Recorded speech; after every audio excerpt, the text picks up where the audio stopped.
Drugs కల్తీల నియంత్రణ విషయంలో మరింత దూకుడుగా ముందుకు వెళ్లాలని, అన్ని కోణాల నుంచి లోతుగా దర్యాప్తు చేయాలని సీఎం కేసీఆర్ అధికారులను ఆదేశించారు. కల్తీలకు పాల్పడడం, డ్రగ్స్ సరఫరా చేయడం లాంటి దుర్మార్గాలు చేయడానికి అక్రమార్కులు భయపడే విధంగా కఠిన చర్యలు తీసుకోవాలని చెప్పారు. ఈ దందాలో ఎవరి ప్రమేయం ఉన్నా వదలొద్దని స్పష్టం చేశారు. రాజకీయ నాయకులైనా, చివరికి కేబినెట్ మంత్రి పాత్రున్నా కేసు పెట్టాలని ఆదేశించారు. రక్తాన్ని కూడా కల్తీ చేసి అమ్ముతున్నారనే విషయం తెలిసి తన మనసెంతో చెలించిందని, ఇలాంటి వారికి జీవితకాల కారాగార శిక్ష పడే విధంగా అవసరమైతే కొత్త చట్టాలు తేవాలని సీఎం అన్నారు. పేకాట, గుడుంబా నియంత్రణ విషయంలో విజయం సాధించినట్లే డ్రగ్స్ కల్తీల విషయంలో కూడా తుది విజయం సాధించే వరకు విశ్రమించొద్దని అధికారులను కోరారు.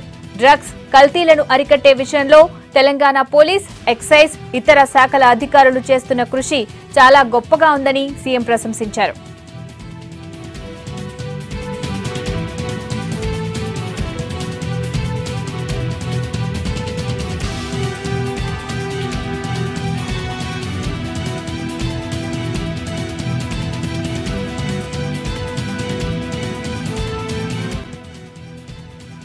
డ్రగ్స్, కల్తీలు, ఇతర సామాజిక రుగ్మతలకు సంబంధించిన అంశాల మీద ముఖ్యమంత్రి కేసీఆర్ ప్రగతి భవన్ లో ఉన్నత స్థాయి సమావేశం నిర్వహించారు.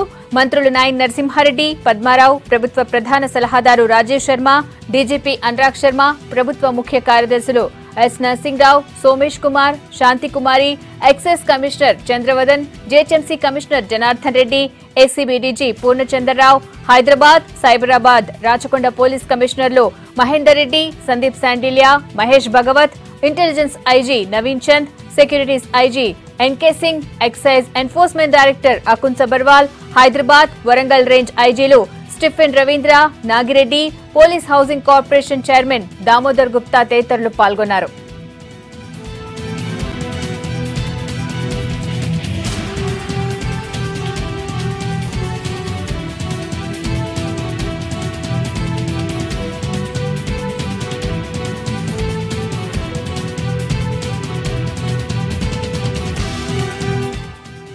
హైదరాబాద్ లో డ్రగ్స్ సరఫరా, వాడకం ఎప్పటినుంచో ఉందని, గత పాలకులు ఈ విషయంలో అశ్రద్ధ చూపారని, వారే కఠిన చర్యలు తీసుకుని ఉంటే ఇప్పుడీ దుర్మార్గం మనకు వారసత్వంగా వచ్చుండేది కాదన్నారు సీఎం.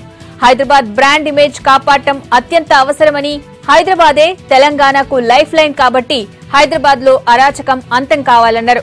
కేసు పరిశోధనలో ఉన్న సమయంలో సెలవులో వెళ్లొద్దని నేనే అకున్ సబర్వాల్ కు సూచించానని, కేసు పూర్వపరాలన్నీ క్షుణ్ణంగా వెలికి తీయాలన్నారు. ఎవరిని వదలొద్దు, అందరినీ శిక్షించాలన్నారు. హైదరాబాద్ లో డ్రగ్స్ సరఫరా చేయలేము, వినియోగించలేము అని భయపడేట్టుగా మన చర్యలుండాలన్నారు. హైదరాబాద్ ను డ్రగ్స్ ఫ్రీ సిటీగా మార్చాలని సీఎం కేసీఆర్ ఆదేశించారు.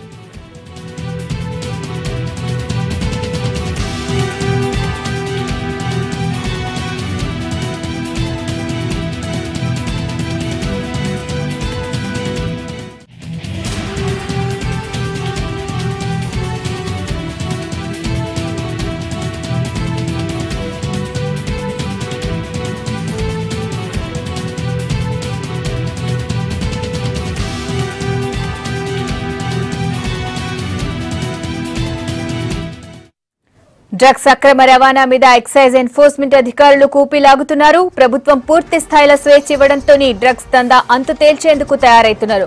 ముగ్గురు ప్రధాన నిందితులు కెల్విన్, అబ్దుల్ ఖుదూస్, అబ్దుల్ వాహిద్ల రెండో రోజు కస్టడీ ఇంకొద్దిసేపట్లో అయిపోతున్నది. ఇంకెన్ని సంగతులు తెలుసుకునేందుకు మరిన్ని రోజుల కస్టడీకి తీసుకోవాలని అనుకుంటున్నారు.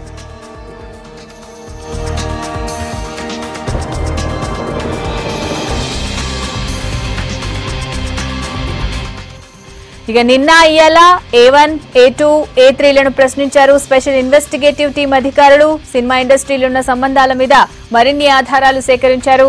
వాళ్ళిచ్చిన ఆధారాలతోని సెకండ్ లిస్ట్ తయారు చేసినట్టు తెలుస్తుంది. డ్రగ్స్ వాడిన సినీ ప్రముఖులకు కౌన్సిలింగ్ ఇచ్చి వదిలేయాలని, డ్రగ్స్ ను ఇండస్ట్రీకి అలవాటు చేసినోళ్లు, వ్యాపారానికి సాయం చేసినోళ్ల మీద కేసులు పెట్టాలని అనుకుంటున్నారు. సినీ ప్రముఖుల మీద కేసులు పెట్టేందుకు న్యాయ సలహా కూడా తీసుకుంటున్నారు. మరోవైపు ఫిల్మ్ ఇండస్ట్రీలా 12 మందికి ఇప్పటికే నోటీసులు ఇచ్చిన సెట్ 19వ తారీఖు నుంచి 27వ తారీఖు దాకా ఇంటరాగేషన్ చేసేందుకు సిద్ధమైతుంది.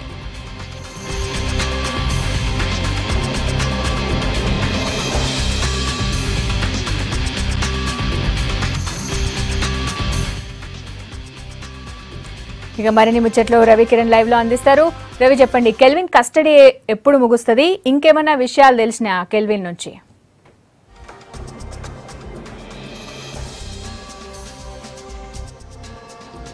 రాధిక, డ్రగ్స్ కేసులో పోలీసులు సిట్ ఏదైతే సిట్ ఏర్పాటు చేశారో సిట్ అధికారులు డ్రగ్స్ కేసులో దర్యాప్తును వేగవంతం చేస్తున్నారు. మరి కాసేపట్లోనే ఎవరైతే డ్రగ్స్ కేసులో ముగ్గురు నిందితులను అంటే కెల్విన్ తో పాటుగా మరో ఇద్దరు నిందితులను కూడా మొత్తం ముగ్గురు నిందితులను కస్టడీ తీసుకున్నారు. 2 రోజుల కస్టడీ. ఈ 2 రోజుల కస్టడీ మరి కాసేపట్లో ముగియబోతుంది. అయితే ఈ సిట్ అధికారులు కెల్విన్ తో పాటు వాయిద్ అబ్దుల్ కుదుసులను కూడా 2 రోజులు సుదీర్ఘంగా విచారించారు. ఈ 2 రోజుల ముగ్గురు నిందితుల విచారణలో పోలీసులకు ఆసక్తికరమైన విషయాలు వచ్చాయి. తర్వాత కావాల్సినంత విషయాన్ని రాబట్టారు.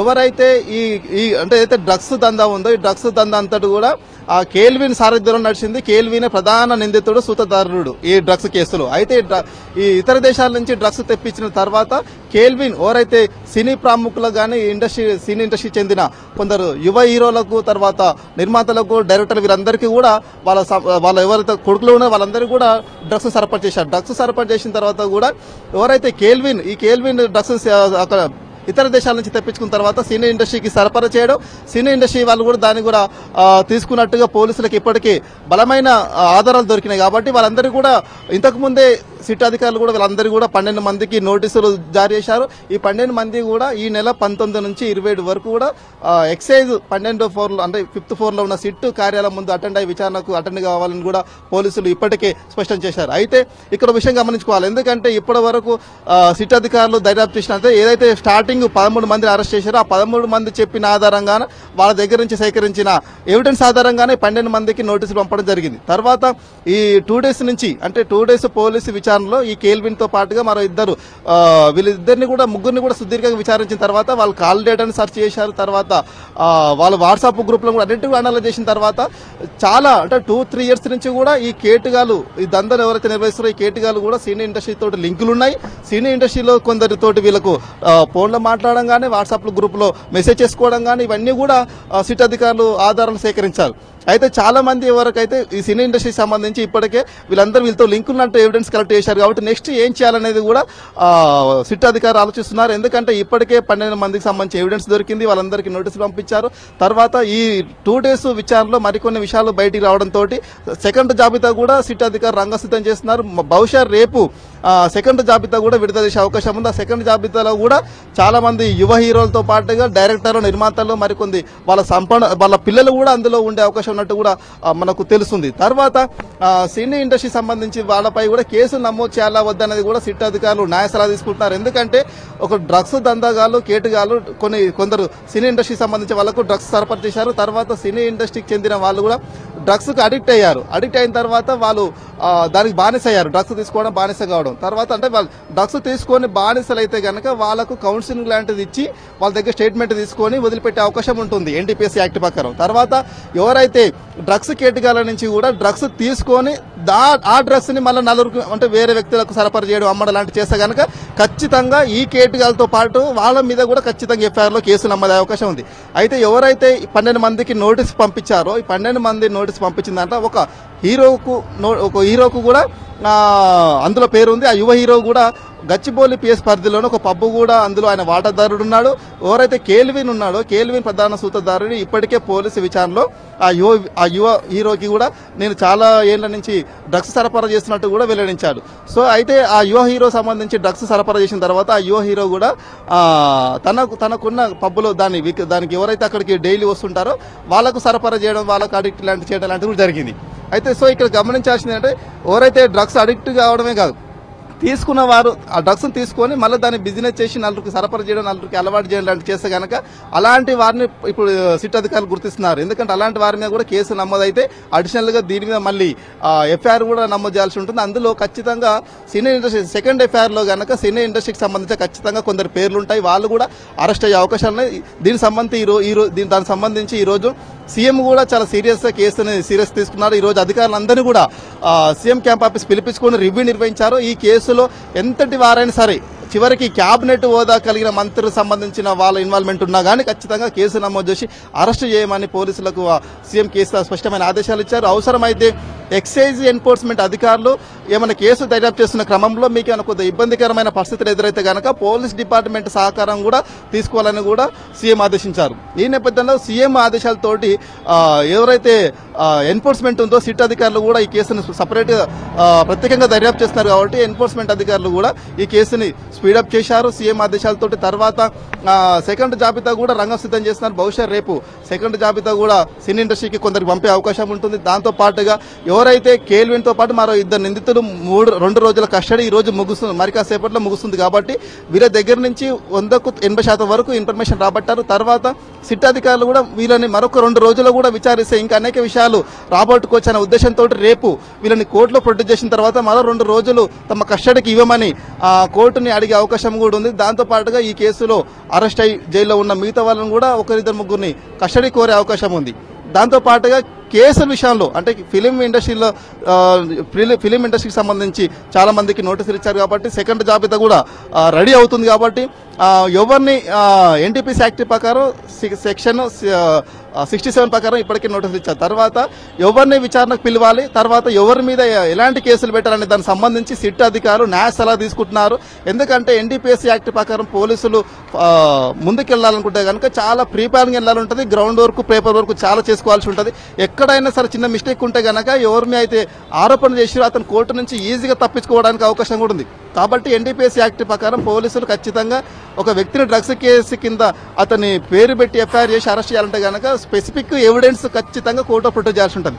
కాబట్టి సిట్ అధికారులు కూడా ఇప్పటి వరకు వాళ్ళు ఎవరికైనా సరే సినీ ఇండస్ట్రీకి సంబంధించి నోటీసులు జారీ చేశారు కానీ కేసులు పెట్టాలా వద్దనేది ఇప్పటివరకు ఎక్కడ డిస్కషన్ రాలేదు. కానీ ఈ 2 days విచారించిన ఆధారంగా అంటే ఎవరైతే కేల్విన్ తో పాటు మరో ఇద్దరిని విచారించారో వాళ్ళిద్దరూ వెల్లడించిన అంశాల ఆధారంగా పోలీసులకు కొన్ని ఎవిడెన్స్ కలెక్ట్ చేసుకోవడం జరిగింది. దాంతో పాటుగా మరికొందరిని విచారిస్తే ఇంకా అనేక విషయాలు వస్తాయి. ఇవన్నింటినీ ఎవిడెన్స్ ఏదైతే ఉందో డేటా ఏదో కాల్ లిస్ట్ డేటా కావచ్చు, వాట్సాప్ లో ఉన్న ఇన్ఫర్మేషన్ కావచ్చు, ఇదంతా తీసుకొని దాన్ని కలెక్ట్ చేసి దాంతా కూడా కోడీకరించుకొని తర్వాత న్యాయ సలహా తీసుకోవడం జరుగుతుంది. న్యాయ సలహా తీసుకున్న తర్వాత న్యాయ డిపార్ట్మెంట్ ఇచ్చి వీళ్ళకు గ్రీన్ సిగ్నల్ వస్తే కనుక ఇమ్మీడియట్ తర్వాత ఎవరైతే సినీ ఇండస్ట్రీకి సంబంధించిన వాళ్ళు ఉన్నారో వాళ్ళందరి మీద అంటే డ్రగ్స్ తీసుకున్న తర్వాత వాళ్ళు కూడా మళ్ళీ దాన్ని 4 అమ్మడం, ఒక 5-6 మందికి అమ్మడం, తర్వాత దాన్ని బిజినెస్ చేయడం లాంటి ఏదైతే చేస్తారో ఖచ్చితంగా అలాంటి వారి మీద ఖచ్చితంగా కేసులు అయితే నమోదైతే దీన్ని బట్టి చూస్తే పోలీసులు ఈ 2-3 రోజుల్లోనే సినీ ఇండస్ట్రీకి సంబంధించిన 1-2 అరెస్ట్ చేసే అవకాశాలు అయితే చాలా స్పష్టంగా ఉన్నాయని చెప్పుకోవచ్చు.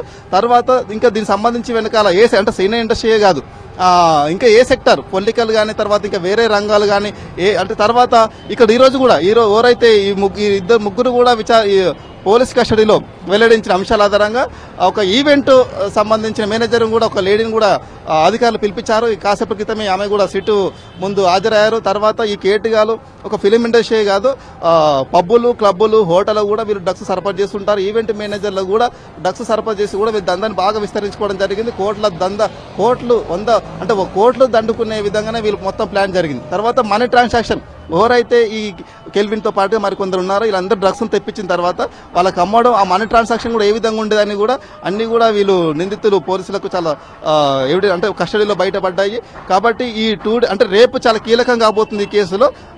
సెకండ్ ఫిలిం ఇండస్ట్రీకి పంపబోతున్నారు సెకండ్ జాబితా. ఆ జాబితాలో ఎవరు పేర్లు ఉండబోతున్నాయి దాని మీద ఆసక్తికరం నెలకొన్నది. దాంతో పాటుగా ఫిలిం ఇండస్ట్రీకి సంబంధించిన వీళ్ళు డ్రగ్స్ తీసుకోవడంతో పాటుగా అమ్మినట్టు కూడా పోలీసులకు కొంత ఇన్ఫర్మేషన్ ఉంది కాబట్టి ఆ ఎవిడెన్స్ కలెక్ట్ చేసిన తర్వాత వాళ్ళని కూడా ఎఫ్ఐఆర్ లో పేర్లు పెట్టే అవకాశం ఉంది. తర్వాత ముందుగా ఫిలిం ఇండస్ట్రీకి సంబంధించి ఎవరు అరెస్ట్ అవుతారనే దాని మీద ఉత్కంఠ నెలకొంది. అయితే ఈ అరెస్టుల నుంచి కేసుల నుంచి తప్పించుకునేందుకు చాలా మంది ఫిలిం ఇండస్ట్రీ ఈ కేసులో ఇన్వాల్వ్ అయిన వాళ్ళు చాలా మందికి ఇప్పటికే వాళ్ళ ప్రయత్నాలు చేస్తున్నారు. కానీ సీఎం ఆదేశాలతోటి సిట్ బృందం కూడా చాలా స్ట్రిక్ట్ గా ముందుకెళ్తుంది. రేపో ఎల్లుండో సెకండ్ జాబితా రెడీ అవుతుంది. తర్వాత అరెస్టుల పర్వం కూడా ఇంకా కొనసాగే అవకాశం ఉంటుంది. చూడాలి. మొత్తానికైతే ఈ కేసులు ఆసక్తికరంగా వెళ్తుంది. రోజుకో విధంగా కేసు చాలా సీరియస్ గా వెళ్తుంది. కాబట్టి 19 తారీఖు నుంచి 20 తారీఖు వరకు ఇప్పటికే అటెండ్ గా 12 మందికి నోటీసులు ఇచ్చారు. వాళ్ళందరూ అటెండ్ అవుతారు అనేది కూడా చూడాల్సిన అవసరం ఉంది. దాంతో పాటుగా ఆ లోపే 19 తారీఖు లోపే మరి ఎంతమందికి మళ్ళీ నోటీసులు పంపుతారు, ఎన్ని అరెస్టులు అవుతాయి అనేది కూడా చూడాల్సిన అవసరం ఉంది. Radhika, thank you.